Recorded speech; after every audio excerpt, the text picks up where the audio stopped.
প্রথমে দেখছিলাম আমি গরমের সময় নামাজ পড়ার জন্য, কিন্তু চোখের পানি মুছতে মুছতে মুছতে মুছতে এটা যে পরিমাণ চোখের পানি মুছছি, ওটা যদি সেভ করা যেত একটা বড় দিঘি হইতো। দিঘি বুঝো? বিশাল বড়। দীর্ঘ ৮ বছর ধরে গোপন বন্দিশালায় বন্দী থাকার ভয়ঙ্কর এক অভিজ্ঞতার গল্প, যার রাজসাক্ষী বাংলাদেশ সেনাবাহিনীর সাবেক ব্রিগেডিয়ার জেনারেল আব্দুল্লাহিল আমান আজমি, যিনি ২০১৬ সালের ২২ অগস্ট ঢাকার মগবাজার থেকে সাদা পোশাকে আইনশৃঙ্খলা বাহিনীর পরিচয়ে তুলে নেওয়া হয়েছিল। এরপর তার আর কোনো খোঁজ ছিল না।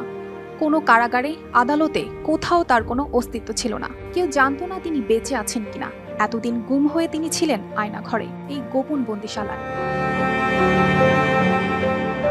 গত ৬ অগস্ট মঙ্গলবার দীর্ঘ ৮ বছর পর আব্দুল্লাহিল আমান আজমি তার পরিবারের কাছে ফিরেন। বাংলাদেশ জামায়াতে ইসলামী তাদের অফিসিয়াল ফেসবুক পেজে আব্দুল্লাহিল আমান আজমি ও মীর আহমদ বিন কাশেমের মুক্তির তথ্যটি নিশ্চিত করে। এছাড়া বুধবার রাতে দলটির কেন্দ্রীয় কর্মপরিষদ সদস্য ডক্টর শফিকুল ইসলাম মাসুদ তার ফেসবুকে সাবেক এ সেনা অফিসারের মুক্ত হওয়া ছবি প্রকাশ করেন। এর আগে সেনাবাহিনীর সাবেক কর্মকর্তা এবং গুমের শিকার ব্যক্তিদের স্বজনরা ঢাকা ক্যান্টনমেন্ট এলাকায় সমবেত হয়ে আয়নাঘরের বন্দীদের মুক্তির দাবি জানান।